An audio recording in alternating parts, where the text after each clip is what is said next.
an icon of the urban cowboy craze, today on the Music Universe podcast.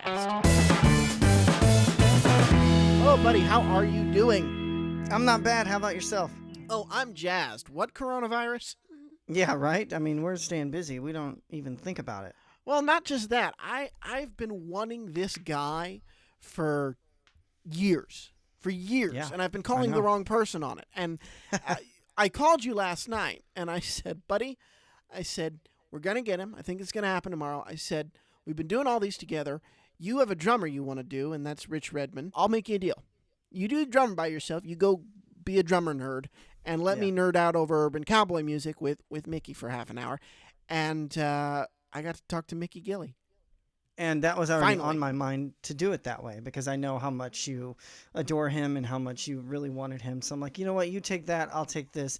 But I'm telling you, I will fight you tooth and nail. I get Reba if we ever get her. Okay, but I get to send you some questions. All right?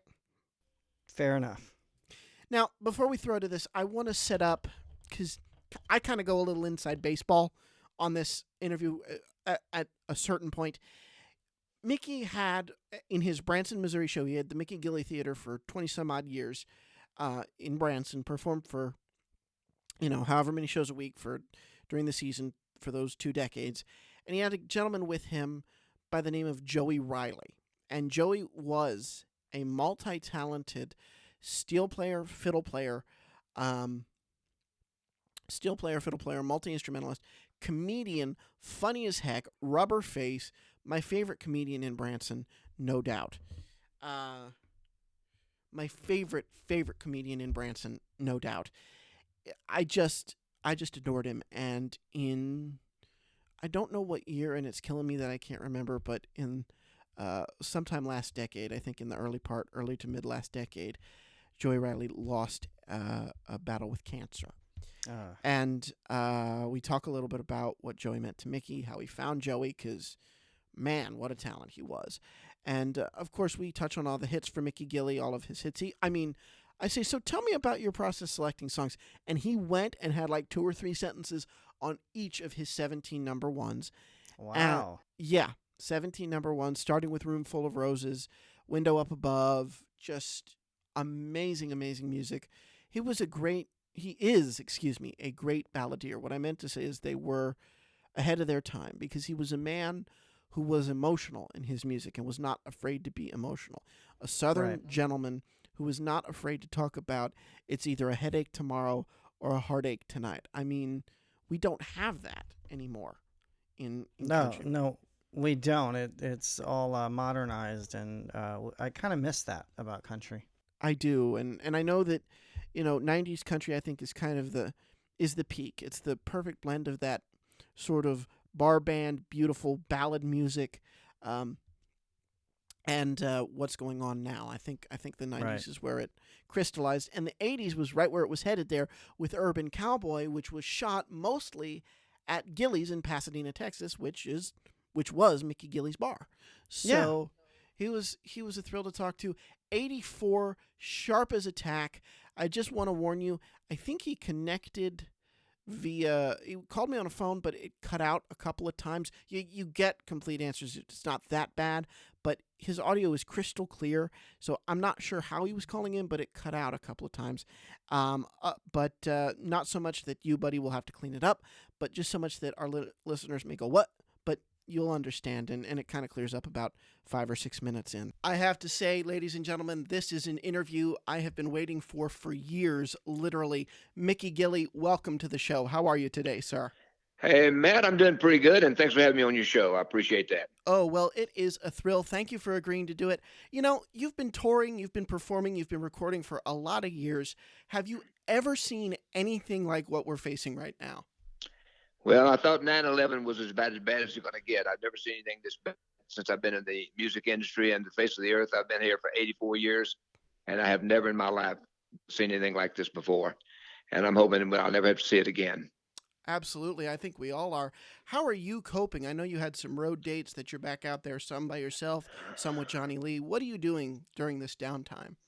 Well, the problem was I was in Laughlin, Nevada, and it was on a Monday, and we got checked into the rooms. We're going to open Wednesday night, and I got up Tuesday morning, went down for breakfast, all set and ready to go. Get ready to do the shows. And I get a call from my agent, said, "You can go home. Everything is canceled." And I never dreamed that we was going to, be on standstill for the next couple of months. But I'm back in Pasadena right now, and sort of in isolation.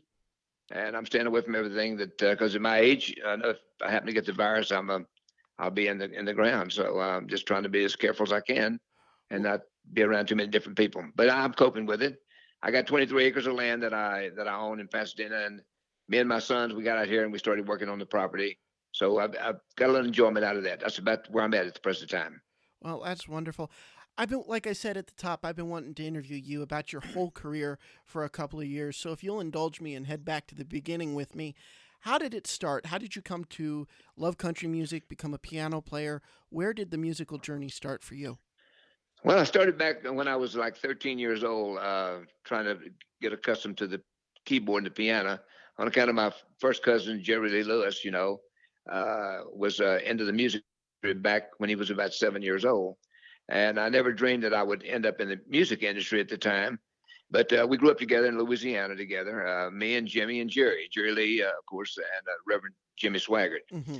The incredible thing about it is we all three had success in a different kind of music. And Jerry Lee is in the Rock and Roll Hall of Fame.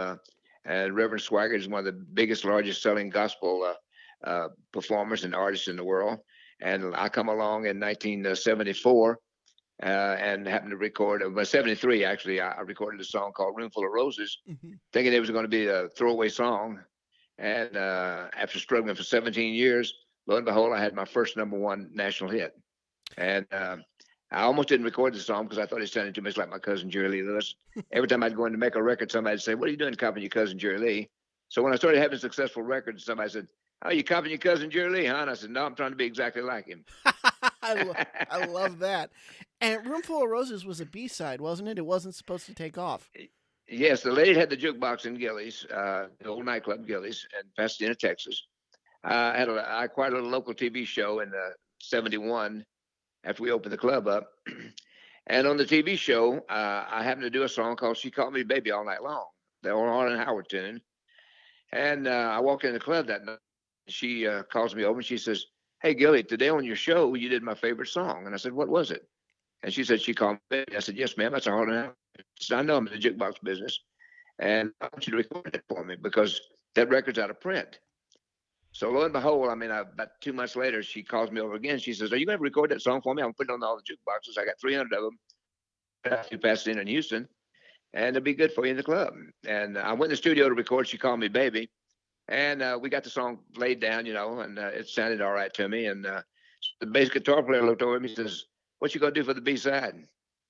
And I'm thinking, I hadn't even thought about this, because I hadn't made a record now in about 4 years at the time. And I thought for a second, I said, "Let's do the old song Room Full of Roses." And they said, "We never been playing that one. How's it go?" So I played it for them on the piano, and they wrote a little chart on it and looked at it, and they said, "Oh, that's simple enough. Let's do it." And so I started on the piano, and I got about 35, 40 seconds into the song, and I stopped. "What'd you quit for?" And I said, "I think this song's going to sound too much like my cousin Jerry Lewis."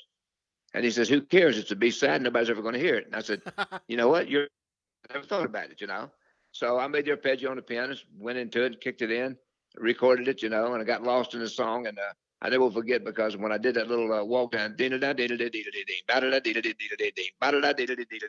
record, and I said, "That's too many times. And he looked at me and he says, he was telling me, don't change chords. And I was playing that little lick because I had forgotten the melody had left me out of my mind since I played by ear.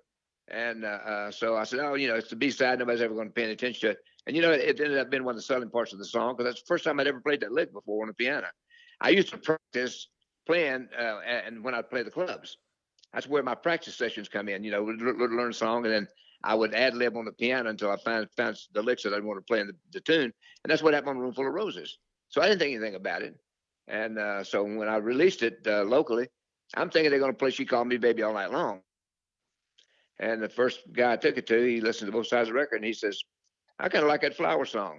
I'm thinking, are you kidding me? And he put it on, and lo and behold, it became my first number one. Well, I love that. And I'm just curious. You got to understand, just to tell you a little bit about why I'm a fan. I grew up watching videos from Branson. That's how I became aware of all of you guys in the Urban Cowboy era. And I just grew up loving the songs that you picked and that you worked on and that you recorded. How did you pick those songs going forward after Roomful of Roses? You had a lot of emotional songs. Was it hard to pick songs that really talked about emotional experiences? Uh, Actually, when Roomful of Roses hit for me back in 1973, 74, when it was released on the national scene, the guy that I was working with, Eddie Kilroy, became the producer, Hmm. and he asked me, he says, "Do you have anything similar?" I said, "There's another old song, a flower song called Overlooked an Orchid." And he said, "Let me get the music. Let's see if we can't maybe make a run at that one too, you know."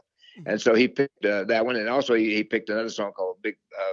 I'm sending you a big bouquet of roses, the old Eddie Arnold tune. So we got our orchid and we cut it and Hello? You there? in Nashville recording, but sure enough, it went number one for me. And so he came back to me and he says, um, "Any other tunes that you remember that that you used to do?" And I said, "Well, there's another song that I could probably do something similar to the way Jerry Lee did another time." He said, "What is it?" I said, "City Lights." Mm. And he said, let me hear you do part of it, you know. So I kicked it in some of the way, another, one by one, they're turning out the lights, and I started in City Lights, and he liked it. He said, "Well, let's make a run at that one too." Got it recorded, and it became a number one single for me. Yeah. Some of those old songs you used to do in the club Hmm. that you liked. I said, well, one of them I used to do. I used a little Floyd Kramer type piano lick on it, you know, and I said it's the old George Jones classic song called "The Wind Up Above." Hmm. So I played it for him, and the guy I was recording it at RCA Victor Studios there in Nashville, and the engineer he put a star by that song, Mm. and so the producer said, "Why'd you put a star by it?" He says, "Because that's a hit song." And I played the piano the way I used it on the piano, and sure enough, it became a number one single for me.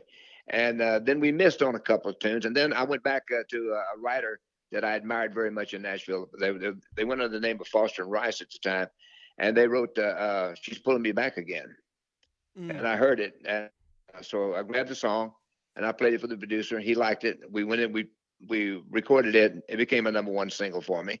And then I found another tune similar to it called "Here Comes the Hurt."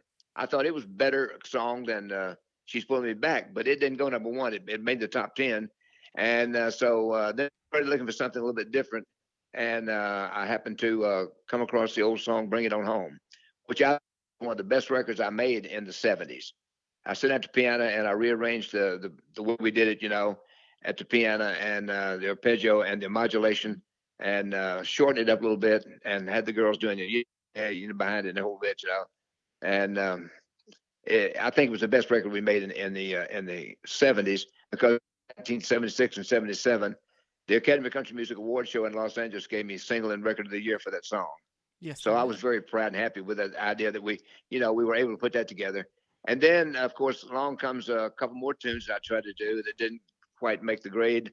But then he found a song called "The Girls All Get Pretty Closing Time," and I said, "Wow!" I, I took that one out and I played with my friend Conway Twitty, and he says, "Don't you know that the ladies are buying the most records, Gilley?" And I said, "Okay, so what?" He says, "Well, think about it. You're putting them down, talking about them getting better looking at closing time." I said, "But let me tell you something. My drinking buddies will love this song because it's a true story." And it turned out to be the most played record that I ever made. Well, I love it. And you talked about the club in there. Oh, first of all, I want to talk about the ACM. You won, and I love this so much. You won Entertainer of the Year one year. I'm not sure off the top of my head which year that was. 76, 77. In fact, I got the awards here, but I can't see without my glasses. So don't get me open and look. 76 and 77. They gave me every award they had except the female vocalist award. you know, and I just think it's amazing that you won on the strength of your ability to connect with an audience. You weren't a wild man. you just played really good piano, had great songs and great connections. Take me back to that win. What did that feel like? Entertainer of the Year. It was the most awesome night in my life and my career. And the way the whole thing got started was because back when Roomful of Roses hit back in 1974, Mm-hmm. we had booked Conway Twitty and to come down and play Gilley's. And now I wasn't with any kind of agency in Nashville. I had a number one song in the nation. And at the time, Conway had more number one songs than any man on the planet. George Strait, I think, has got more now than anybody. But at that time, in 74, Conway Twitty had more number one songs than any man on the planet. And Mickey Gilley's got one number one song, Roomful of Roses. Mm-hmm. And he's coming down to play the club, but he hadn't put two and two together and figured out that Mickey and Gilley's are one and the same. I get to open the show for him. I never met him. So I stepped up on the piano and I did my bit, in the beginning, I'm playing honky tonk club music. And when he hears he's in the dressing room, hears me do Roomful of Roses. And the first thing he said to me when I walked off stage, "You got an agent?" And that's how my career got started, because he had somebody come down and talk to him. Then we from United Talent. And I said, "I cannot believe it. Conway Twitty took his time enough to have somebody come down and talk to Mickey Gilley. This is unbelievable." I mean, I was beside myself, Mm-hmm. And then I found out that Conway and Loretta owned the agency. So I'm thinking, wow, And the next thing I knew, 2 weeks later, I'm opening shows for Conway Twitty on the road. My dream had finally materialized because of Roomful of Roses. And of course, then we kept following with number one songs. And I remember opening one show for Conway Twitty, and there must have been 5,000 or 8,000 people out there in the audience. And when they announced my name, about 4 or 5 people applauded. You could hear just very few people. "We want Conway." And I'm thinking, wow, they don't know who in the hell I am, But when I did Roomful of Roses, in the crowd applauding, I'm thinking, that's it. They know the song, but they didn't know the guy. Mm-hmm. And so, but they knew Conway Twitty, So that's what the whole thing mattered to. I knew that I had to do something with my, my name value. It would mean something to me. Well, now it does. I mean, Gilley's is still a club in Texas. It's still a performance venue. I don't think it's what it was in its glory days, if I'm being honest with you. Well, the club is no longer in existence in Pasadena. Right. It was destroyed by fire. But Mm-hmm. we have a club in Dallas. Yeah. It doesn't have the fanfare that we had in Pasadena. We have 2 in Oklahoma, one in Pensacola, Oklahoma, and in Durant, Oklahoma. We have the one that I really enjoy going out and visiting every now and then. It's Treasure Island in Las Vegas. I ate there. Yeah. I ate there last time I was in Vegas. A great group. You have a great group of people out there. The atmosphere is great. But the original Gilley's, of course, Urban Cowboy, that whole thing. Tell us about the club, the bull riding, and Urban Cowboy. I know you have some great stories there. Well, the thing about what happened was on that, when my business partner first put the mechanical bull in the club, I thought it was a mistake because it's a rodeo training device. It wasn't ever meant to be an entertainment establishment. Mm-hmm. And so when I came in and saw the bull in there, I went to him and I told him, I said, "Boy, you're making a big mistake. We're gonna have some people get hurt on this thing. We're gonna get sued out the gazoo on it, And lo and behold, we did get sued, but it was a bad call on my part because we had this guy from New York came down and he wrote an article for Esquire magazine mm-hmm. and called it the Battle of the Urban Cowboy. And I didn't like the article because it said, boy meets girl, twang, twang.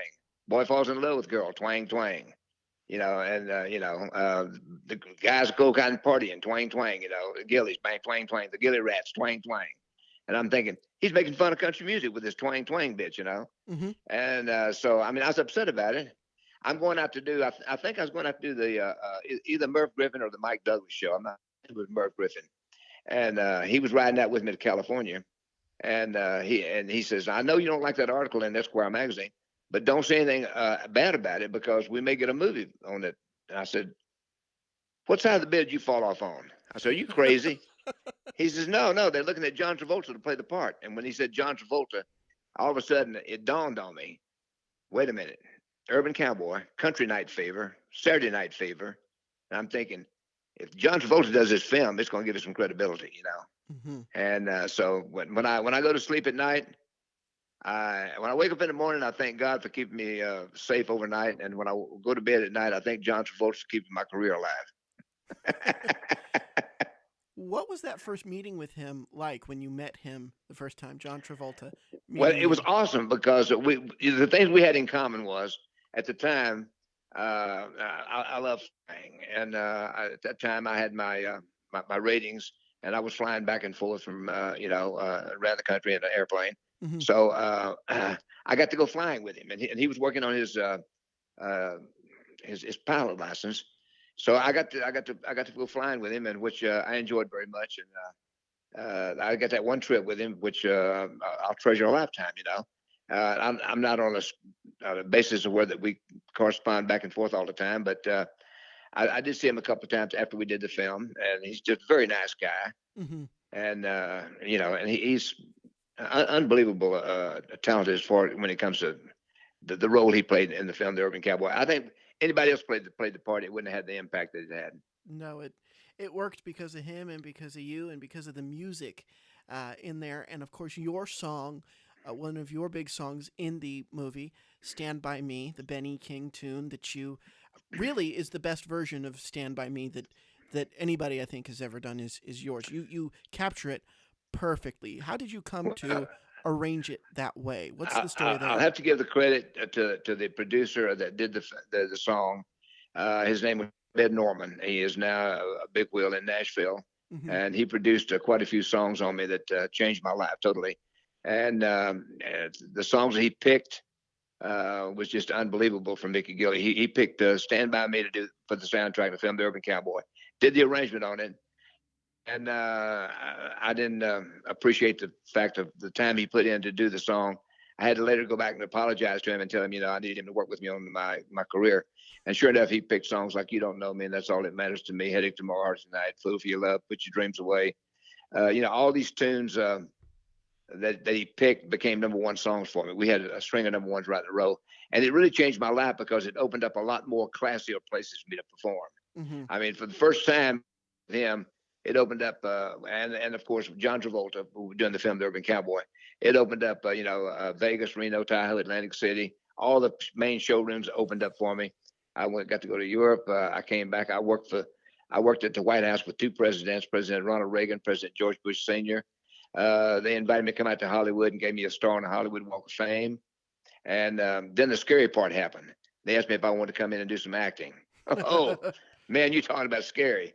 Now, that really nailed me to the wall because my first acting role was Lee Majors on The Fall Guy, and I was supposed to be scared and nervous, and I was. Well, then it's not acting. Then it's real. I mean, it was, I was scared. Oh, so I played the part pretty well, I guess. Yes, you did.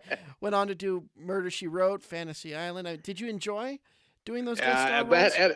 had a great time doing those acting things, but they didn't pay much. Yeah. And I'm not trying to hold the band together and everything, so I had Hmm. to make up my mind. Do you want to try to act? You want to try acting, or you want to be a country music performer?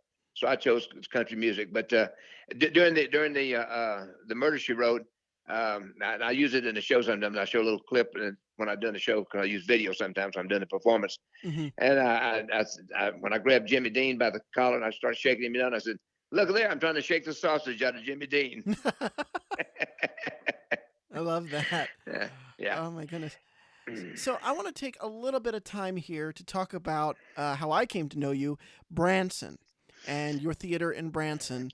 I know it's now the Mickey Gilley Shanghai Chinese Acrobats Theater, but you started it in the '90s as the Mickey Gilley Theater. And I have to say, I had a chance once to meet Joey um, before he passed. And Yeah. what a sweet soul just to take the time to do that. How did you come to start in Branson, and how did you find Joey while you were out there?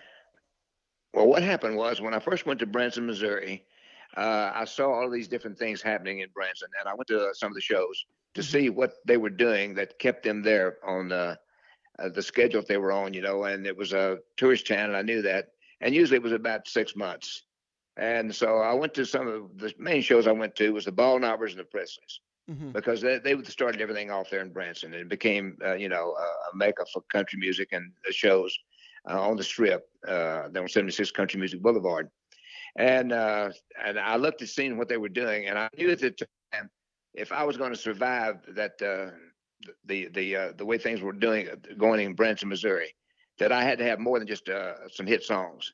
I Hmm. had to go out there, and I had to do these songs, and they come here, you sing the hits, of course, and I understand that, but they want to be entertained.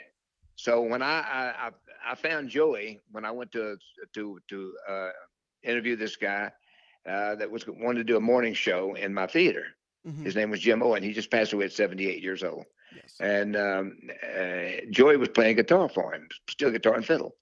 And I heard Joey do a joke. And so I went to Jim and I said, I don't like stealing anybody's musicians or players, but I was looking for a steel guitar player. And I asked him, I said, any chance that, that Joey might want to work the night shows with Mickey Gilley since you're doing morning shows? He said, well, talk to him. I said, is it okay? And he says, yeah. So I went to talk to Joey. And I said, Joey, I heard you do that joke, and I said, I need somebody to help me in my show. And I'm looking for somebody that can play steel, fiddle, and do a little comedy. And that's how we teamed up. So then when we doing this stuff, I found out how good he was because a lot of stuff we did was ad lib. Yeah. And he was pretty quick, and I deliberately, throw punches at him every now and then to see what he would come up with. Sometimes it'd be funny, sometimes it wouldn't. If it was funny, we left it in. If it wasn't funny, we didn't use it anymore. But we had a good time, and we tried to make it look like it was right off the top of our head every time we did it, Yeah. And so we started taping the shows, and people really getting. I mean, I watched people out there laughing so hard sometimes they were crying because Joey was just a fun. He was. And he had a lot of funny stories, and he'd tell a lot of great stories. And one of my favorite ones was when he walked out one night and he says, "Hey, Gilley, I wrote this this perfect country western song." I said, "Really?" Where we had living. And I said, "Really? Well, maybe you ought to hear it." So he said, "Well, you ought to listen to it because you ain't had a hit in a while." And the crowd went nuts. So I mean, it's just stuff like that. Off the top of you. And because he asked me one time, he said, how far can I go? I says, if you got them laughing, Joey, you keep it going, And a lot of people said, I can't believe he lets him get away with all this stuff, But Yeah. we were having a good time doing it. And a lot of the things I've got on tape. And when he passed away, I made some video up and sold them and gave all the money to, couldn't have any insurance. Right. I gave all the money to his wife. So, and I got raked over the coals for doing that. They said, look, I was trying to make money off of a friend, that type of thing. I said BS, Oh, absolutely. I knew what you were I doing. put up the money. I put up all the money to manufacture the thing, edited it. I did all the costs, and I gave her the whole amount of money that came in on it, Mm-hmm. every penny of it. So I commend you for that. And I knew what you were doing. I saw the thing on your Yeah. Facebook page. I knew what you were doing. I knew it was for them. So, I'm sorry that some people misunderstood. Sorry about that. Now, with Branson, you were there for a while. You still do some dates there, but you're back on. I was there for over 25 years Yeah. total, and I'm in and out of there now. Johnny Lee and I, we're doing the Urban Cowboy reunion tour, and the way that came about was Mm-hmm. I sold the theater and I dropped out. I was going to leave. I wasn't going to leave Branson because I had to carry the note on the theater, but I sold it to some people, and I carried the note on it, and so I was going to not play any shows in Branson at all. And I get a call from Clay Cooper, who has a theater right down the street. I'm sure you know Clay too, probably, if Of you're course. familiar with Branson. Yeah. So he calls me up and he says, Mel Tillis is sick, and he wanted me to fill in the dates that Mel wasn't going to be able to make. Mm-hmm. And I told him, I said, Clay, Mel Tillis is a big star. He said, well, you are too. I said, hey, I've been in Branson for all these years, Mm-hmm. And I said, Mel just comes in every now and then now. And I said, he's a big act. He says, well, you're a big star too. I said, I fill his shoes. He says, I wish you'd consider it. I said, wait a minute. I'll tell you what. Let me see if I can get my friend Johnny Lee to do it with me. If I can get him to do it, we can call it the Urban Cowboy Reunion Tour. If it will work, we'll do it for you. And we did. And that's how the thing got started. And this is about our third or fourth year since we've been doing it. And this is the last year, by the way, because it's a 40th year anniversary. Oh, wow. Yeah, you should try to get, if it's the 40th year anniversary, you should try to get Travolta in. See what he can do. Have him come to the Urban Cowboy Reunion Tour. Yeah, he's not. That would be dynamite if he would, but I can't afford him. No, I love it. I'm so glad you're back on the road. I want to end this by asking, truly, I know you've had some health issues. How are you? How are you doing? How are you feeling? How are you doing? I'm feeling fine. I lost my ability to play piano. Spinal cord injury. It took my hands away from me. Mm-hmm. It took my my energy away from me. But It's been 11 years now. I'm back to where I can walk halfway decent. I can't walk a long ways, Mm-hmm. And I can't stand up a long time, but I can sit on the stool and I can perform my music for the folks. I got a great keyboard player by the name of Lee Hendricks, and he plays the piano. Actually, he's a better keyboard player than Mickey Gilley, but I don't tout that. But I mean, I just think he's awesome when it comes to playing the piano. And so we try to make the music still sound as close as we can to our recordings. And I got a 7-piece band. I got 2 girl singers that I call the Urbanettes, the Urban Cowboy Band, along with the Urbanettes. Mm-hmm. And I've tried to do quality shows out there for the folks. You know, it's not about the money; it's about the music, and that's the way I've always felt about it. I'm not setting the world on fire, but I'm having a great time, and it's been a great ride. Not tired of the road? I mean, you said you are 84. Not tired of it. I love that you're not, but I mean, you said you're not going to do the Urban Cowboy thing. Are you going to go off the road after this year, or are you going to keep going as long as you can? Well, I told the agents in Nashville that I wanted to end the Urban Cowboy reunion tour.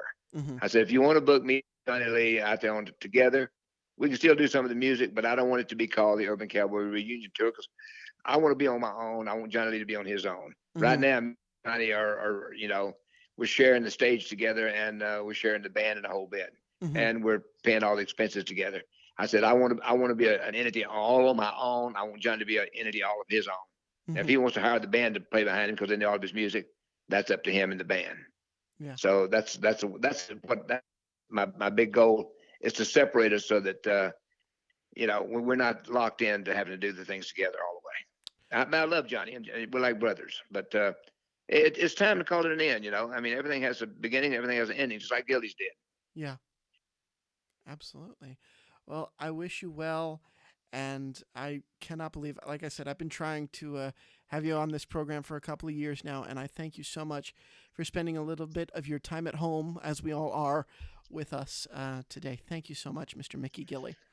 Well, Matt, I'm locked in and locked up and locked out, so I can't go anywhere. But I appreciate being on the show with you, and for all the country music fans out there, I hope they enjoy some of the music, and hope you enjoyed some of the stories. Thank you, sir.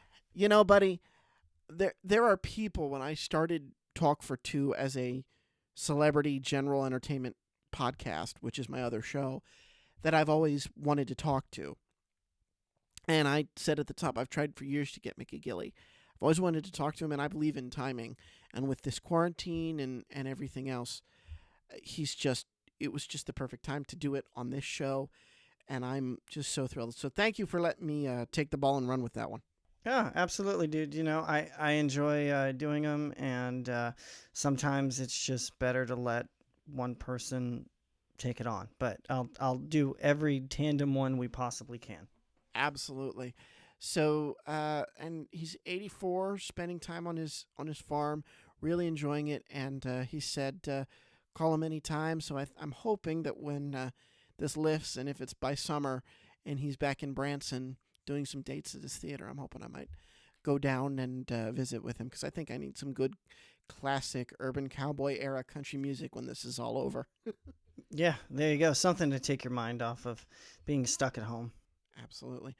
All right. Well, for the Music Universe podcast, I'm Matt. And I'm Buddy. Thanks for listening, and keep checking out themusicuniverse.com.